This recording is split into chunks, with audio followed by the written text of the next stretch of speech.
dialéctica contiene como momentos suyos tanto al idealismo como al realismo.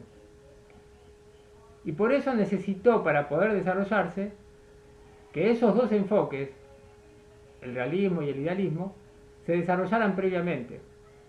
En tal sentido, el mérito de Platón va a ser doble.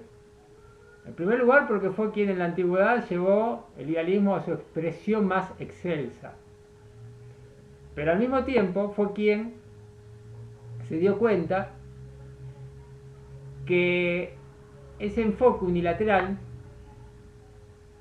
debía ser superado porque en última instancia no era sino una reacción contra el realismo unilateral que había provocado horror en él y otros pensadores por desmerecer las ideas, por desmerecer los valores, por desmerecer los fines últimos en función de los cuales se realizan nuestras acciones y de tal manera que hacía caer en una mera tecne cada una de las disciplinas. Pero bueno, a poco de analizar, de examinar la hipótesis idealista y de extraer consecuencias a partir de ella, que es lo que hace en los diálogos medios, se da cuenta que el enfoque idealista produce tanto horror como el realista, porque arriba la misma consecuencia finalmente, que es la esterilidad de las ideas. En la medida en que coloco a las ideas en un pedestal, las margino por eso mismo de los asuntos del mundo. Y a la larga entonces el resultado que se obtiene es el mismo que se obtiene del realismo. No tiene intervención en la realidad. Acá está el núcleo de lo que Platón llama en el diálogo Parménides la consecuencia más terrible que se deriva de la teoría de las ideas y la que lo decide abandonarlo finalmente. Lo que vamos a ver ahora entonces es un poquito de este diálogo Parménides, que no es ni un diálogo medio ni un diálogo tardío. No es un diálogo medio porque ya se aleja, se desprende de la teoría de las ideas, pero tampoco es un diálogo tardío porque no avanza aún en la nueva concepción dialéctica que va a desarrollar después en el sofista. El diálogo se llama Parménides y no es casualidad.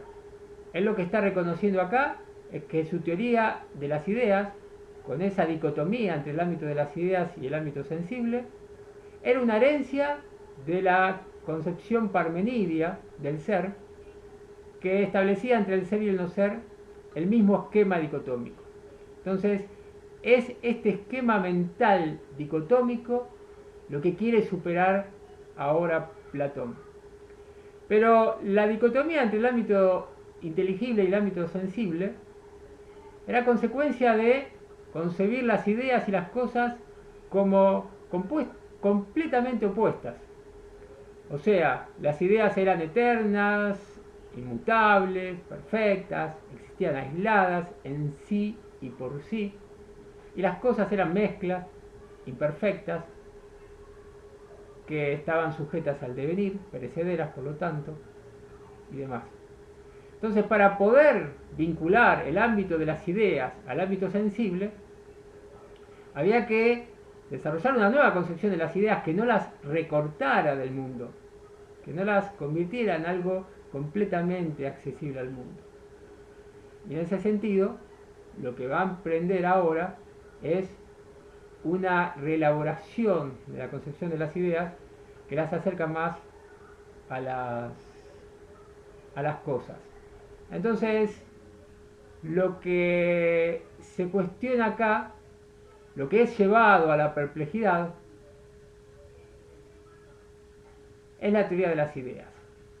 Y para eso, para llevar a la perplejidad al personaje Sócrates, que es ahora el que ocupa el lugar del discípulo frente al maestro Parménides, lo que va a desarrollar es una serie de argumentos, todos de los cuales vamos a analizar acá. El primer argumento que quiero describir brevemente es el que después en la formulación aristotélica es conocido como el argumento del tercer hombre. Quien realiza este argumento contra la teoría de las ideas es el mismo Platón. Lo que hay que tener en cuenta es que el concepto de forma, el nombre forma es otro de los nombres que se le da a las ideas. El concepto de la forma nunca fue confundido ni por Platón ni por Aristóteles después con la forma sensible. Claramente la forma de la que están hablando tanto Platón en su teoría de las ideas como en la concepción aristotélica realista posteriormente, es de una forma que es la esencia de algo, lo que hace que algo sea lo que es. Así, por ejemplo, una mesa puede ser cuadrada y otra mesa puede ser redonda, y sin embargo compartir la misma forma en este sentido, ¿no? O sea, las dos son mesas, las dos comparten su esencia. Ahora, aun cuando no se confunda el concepto de forma con la forma sensible, lo cierto es que queda un resabio de ese vínculo a los sentidos, ese vínculo con los sentidos, porque al fin de cuentas es a partir de los sentidos que yo, enfrentado a un objeto, aun cuando nunca haya visto ese objeto y tenga una forma diferente a todos los objetos que haya visto en el mundo, lo interpreto de pronto como una mesa.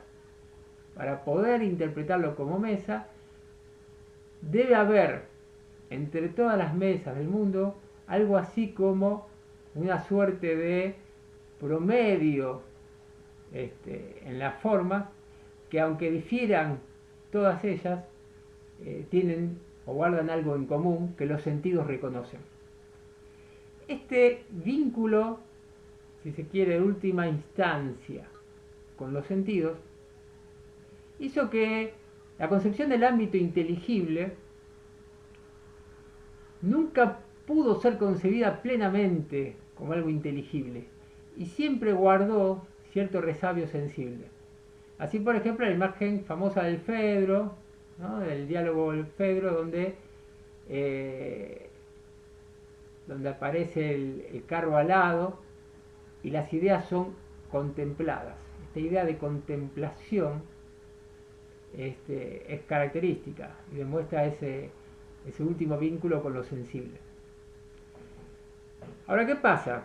Si yo concibo la idea de belleza, por dar un ejemplo, como una belleza superior a todas las cosas bellas que pueda haber en el mundo, aún así la estoy concibiendo como una belleza particular. Y en esa separación con las cosas bellas del mundo, tendrá que guardar cierta semejanza con las mismas. Entonces, si yo, para explicar la semejanza de ciertas cosas del mundo, postulo la idea, ahora, para explicar la semejanza entre esa idea y las cosas del mundo, recurriendo a la misma lógica, tendré que postular una tercera idea, en este caso de belleza. Y si hablara del hombre, tendría que hablar de un tercer hombre, de una nueva forma del hombre, para explicar el vínculo entre la forma o idea del hombre y los hombres de la realidad sensible. Con lo cual, la teoría de las ideas no lograba aprender la causa, sino que en la búsqueda de las causas se extraviaba en lo infinito. Entonces, lo que en primer lugar cuestiona es esta incapacidad de las ideas de dar con la causa última de las cosas, ¿no? Pero además da otro argumento que quiero desarrollar acá, que es el argumento de las cosas ridículas. Lo vamos a llamar así. Él plantea, ¿qué pasa con aquellas cosas para las cuales no cabe pensar ninguna perfección posible? Porque su misma idea implica la imperfección. Pongamos la idea del hombre, ya que estamos hablando acá del hombre. En general, en el pensamiento clásico, la perfección del humano era lo divino. Por lo tanto, cualquier intento de lo humano por arribar a la perfección implicaba una hibris que debía ser condenada, que era condenable. Pero bueno, admitamos en todo caso que la idea de el hombre pueda existir. ¿Qué pasa con ideas todavía más alejadas de la perfección, como la idea de basura? La propone el mismo Platón. Evidentemente la basura, en tanto desperdicio, contiene más de no ser que de ser. Está muy alejada de lo perfecto, tanto más imperfecta será cuanto más basura sea en ese sentido. ¿Tiene sentido planteárselo perfectamente basura? Esa es la pregunta que se hace Platón. Y parecería ser una contradicción en los términos. Pero entonces, ¿esto qué quiere decir? Quiere decir que las ideas pueden estar compuestas también de no ser. Y ser una mezcla de ser y no ser. Y que las ideas entonces tienen distinto grado de ser. Y cuanto menor grado de ser posean, más difícil va a ser postular de ellas una suerte de perfección. Lo que se propone entonces Platón ahora es poner en cuestión el método por hipótesis, el método que había adoptado, que había incorporado de la matemática, porque si ahora las ideas, y por lo tanto las hipótesis de las que va a partir, son hipótesis que encierran contradicción, es necesario que se manifieste como consecuencia las contradicciones.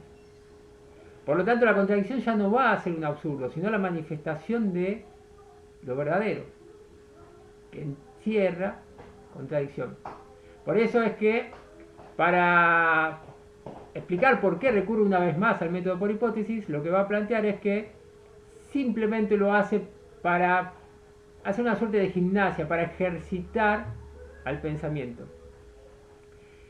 Entonces va a tomar como punto de partida la hipótesis lo uno es. Y empieza a desplegar consecuencias. Y las consecuencias empiezan a ser contradictorias. Para tomarla más simple, porque realmente es un texto complejo, obra maestra de la dialéctica antigua, la llama Hegel. Para tomar algo simple, para pensar lo uno tengo que pensarlo sin ningún otro predicado, porque cualquier otro predicado que yo le adosara lo convertiría en algo múltiple. Entre otros predicados que debo descartar es el del ser, sobre todo porque el ser es lo más múltiple que pueda ser pensado, puesto que abarca todas las cosas que son. Acá de alguna manera está contenido el problema mismo de la participación y del vínculo entre lo universal y lo particular, ¿no? En la medida en que yo a la idea le adoso el ser, entonces lo convierto necesariamente en algo múltiple. Entonces, para poder pensarlo como uno, tengo que pensar que no es. Pero eso va contra la hipótesis, que era lo uno es. Entonces tengo que asumir que lo uno es. Pero al asumir que lo uno es, lo convierto en algo múltiple. Entonces, si es uno, no es. Y si es, no es uno. Ahí tenemos la contradicción, que me obligaría a abandonar la hipótesis de la que partí. Puesto que, una demostración por el absurdo, si arribé a una contradicción, tengo que afirmar la hipótesis contraria. Sin embargo, acá introduce un paso más al método por hipótesis, justificándolo con la idea de que hay que ejercitarse. Y es la idea de que ahora vamos a partir de la hipótesis contraria para ver qué pasa. Lo que está queriendo demostrar es que el método por hipótesis ya no nos sirve. Pero entonces lo que propone es, como ejercicio, partir de la hipótesis contraria para ver si realmente resulta verdadera o no. Y entonces, cuando parte de la hipótesis lo uno no es, va a llegar a las mismas contradicciones que partiendo de la hipótesis de lo uno es. Por decir simplemente lo más sencillo, cuando yo digo algo de algo, necesariamente eso de lo que predico algo tiene que ser, puesto que si no, no podría decir nada al respecto. Y entonces, esto siempre desde la concepción parmenídea. Entonces, si voy a hablar del no ser para sostener de lo uno, digamos, para sostener que no es, tiene que ser de alguna manera. Y entonces es y no es. Y arribamos entonces a la misma conclusión, a la misma contradicción. Pero entonces, si de las dos hipótesis contrarias llego a las mismas conclusiones, entonces la independencia de las mismas, la independencia del ser y el no ser, tiende a desaparecer. Y el concepto de lo uno, que abarca todo, y por lo tanto necesariamente tiene que abarcar a los contrarios, puesto que si no dejaría algo fuera, no sería una verdadera totalidad.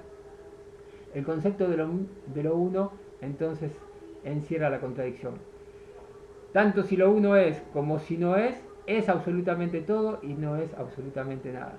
Esa es un poco la conclusión a la que arriba el diálogo Parménides, que no es sino un diálogo problemático de transición hacia los diálogos tardíos, que no llega a ninguna conclusión positiva, pero en todo caso ha cuestionado ya a la teoría de las ideas y al método por hipótesis.